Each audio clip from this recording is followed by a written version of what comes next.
Well, how about Hildeby? Like suddenly, it's now you're the back. You're possibly the backup. Yeah, and he's playing tonight. Right. Right. So if he has a good showing, it's like, okay, maybe it takes the edge off of Joseph Woll's absence, right? Do you think?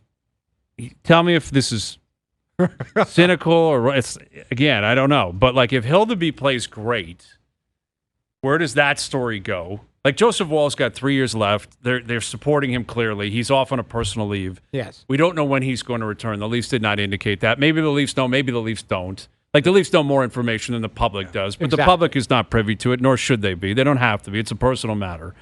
But you mentioned it, like Hildeby, great opportunity. Sure. Great opportunity. And Stolarz, great opportunity. Yes. And I'm curious, like, do the negotiations change now? Does Stolarz say, hey, I might play this out?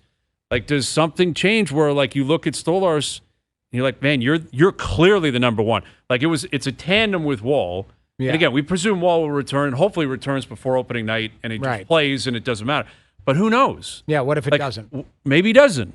And then Stolarz is like, you're a true number one for the first time in your career.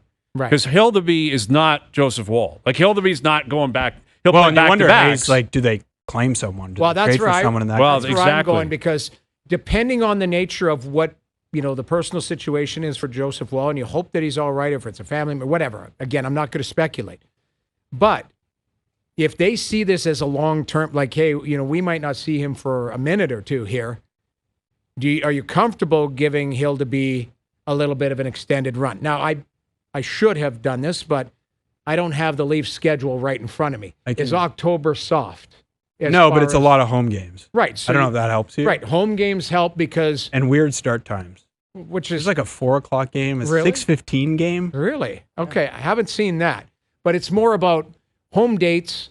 Stolarz, if it's spaced out, he could probably run off 8 of 9, 8 of 10 type of thing and give him an opportunity. Do you want to do that? Well, here's the thing, though. Coming back to Brian's comment, I don't think it should change the negotiations. I believe he knows what he is as a player. I believe the Leafs know what he is as a player. Just because, say he plays 20 of the first 25, just because he's 4, you go, oh, okay, well, now he's a 1. Now you have to negotiate in good faith. In Vasilevsky, or now he's got to get paid more like a 1. No, you've played, the most you've ever played in a season, in the regular season, is 34 games. Mm-hmm. So, yes, you're probably going to surpass it this year if he has a good season.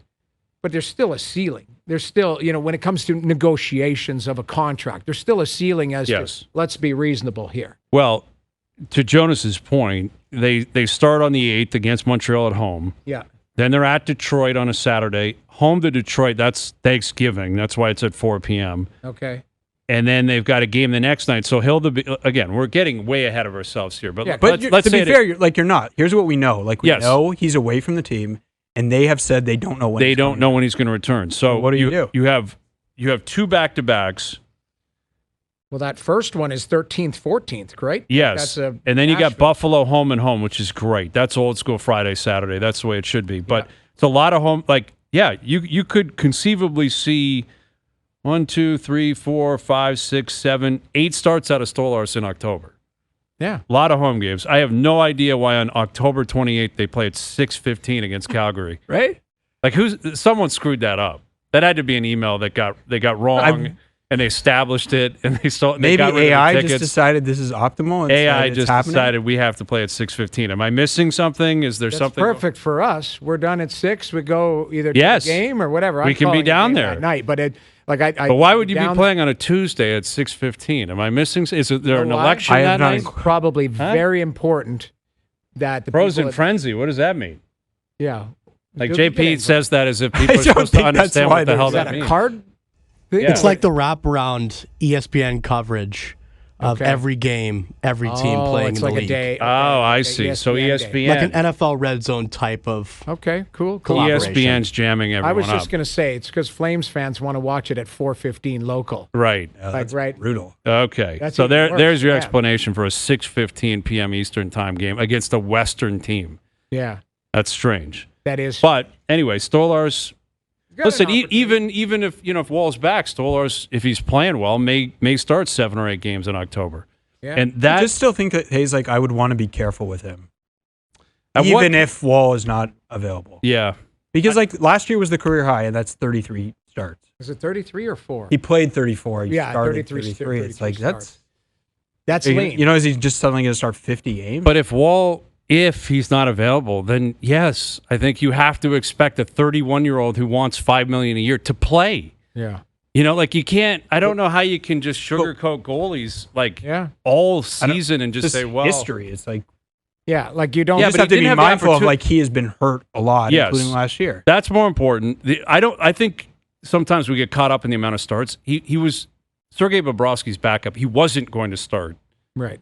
40 games or 50 games. Mm-hmm. Like it wasn't available to him. It's not that he didn't want to, or But he was also hurt many times. Well, and the before. other thing too is if you look at Anthony Stolarz's pathway to how he's arrived here as a Toronto Maple Leaf, and a very important one, it's not, a golden pathway. No.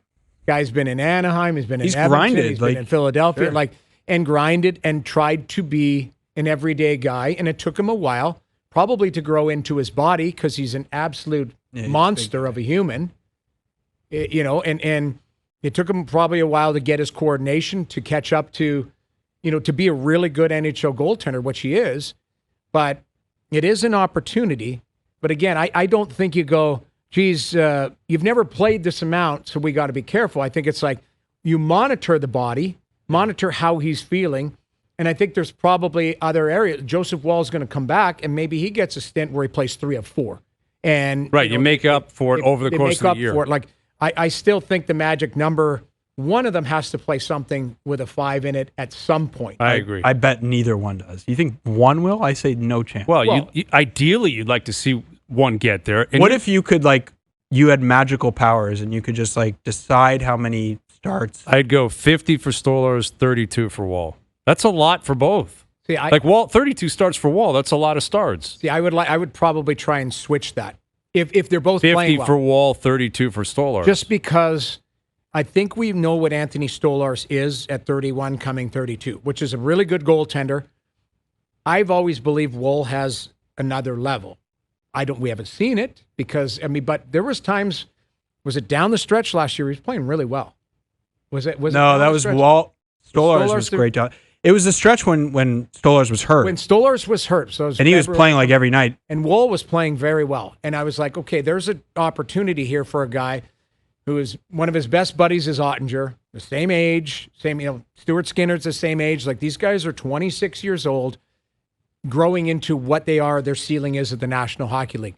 I still want to know what it is. So if I had a crystal ball and said both of them play really well this year, I'd like to see if Joseph Woll could play 50 because maybe there's a ceiling by the time he's 28. He's doing 50 every year. Yeah, you possibly, and that's what they've paid for. They got out in front of it, gave him a 3-year extension that kicks in this year.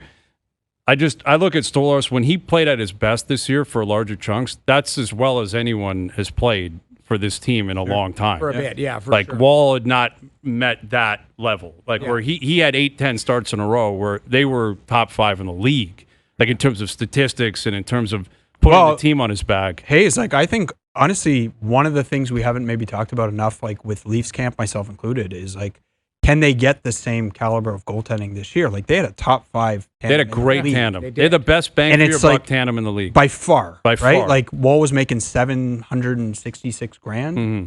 Yeah. But it's Stolarz at 2.8 or something like that. I think they were 5th in save percentage, if I'm not mistaken.